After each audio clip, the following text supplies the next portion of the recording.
નમસ્કાર. આજે વાત કરવી છે વસ્તી ગણતરી. રાજ્યમાં 15 વર્ષ બાદ યોજાઈ રહી છે વસ્તી ગણતરી, જે પ્રથમ તબક્કાનો 1 જૂનથી પ્રારંભ થઈ જશે.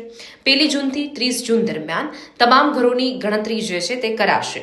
પરંતુ કર્મચારીઓ દ્વારા 33 સવાલોના જે જવાબ છે એ પણ મેળવવામાં આવશે. પરંતુ આ વખતે સ્વગણના પણ થઈ રહી છે, એટલે તમે ઘરે બેઠા બેઠા તમારી જાતે જ માહિતી અપલોડ કરી શકશો. એના માટે 17 મેથી 31 મે દરમિયાન ઓનલાઈન પોતાની માહિતી અપલોડ કરી શકાશે. ત્યારે તમે ઘરે બેઠા બેઠા કેવી રીતે કરશો સ્વગણના, આવું જાણીએ. ડિટેલમાં આપને માહિતી આપી દઉં. પહેલાં તો સૌપ્રથમ સત્તાવાર વેબસાઇટ જે છે એ અહીંયા નીચે દેખાઈ રહી છે, હું કેપ્શનમાં પણ નાખી દઈશ. એ સત્તાવાર વેબસાઇટ જે ભારત સરકારની છે એ વેબસાઇટ પર જવાનું રહેશે. એ ગણતરી પોર્ટલ જે છે એ ખુલશે.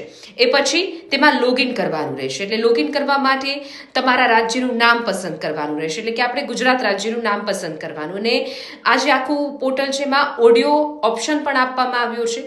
ત્યારબાદ માહિતી દાખલ કરવાની રહેશે. લોગિન કરવા માટે ઘરના વડાનું નામ નાખવાનું રહેશે. એ પછી મોબાઈલ નંબર અને એક ઈમેલ આઈડી નાખવાનું રહેશે. અને ત્યારબાદ ઓટીપી વેરિફિકેશન થશે. તમારા મોબાઈલ નંબર ઉપર આવેલો વન ટાઈમ પાસવર્ડ જે છે એ દ્વારા લોગિન પ્રક્રિયા પૂર્ણ થશે. અને ત્યારબાદ ભાષાની પસંદગી પણ જે છે તે ઓપ્શન પસંદ કરવાનો રહેશે. પોર્ટલ પર કામ કરવા માટે તમારી જે પણ અનુકૂળ ભાષા છે, ગુજરાતી, હિન્દી કે ઇંગ્લિશ, એ પસંદ કરવાની રહેશે. અને એ પછી તમામ વિગતો જે છે તે માહિતી ભરવાની રહેશે.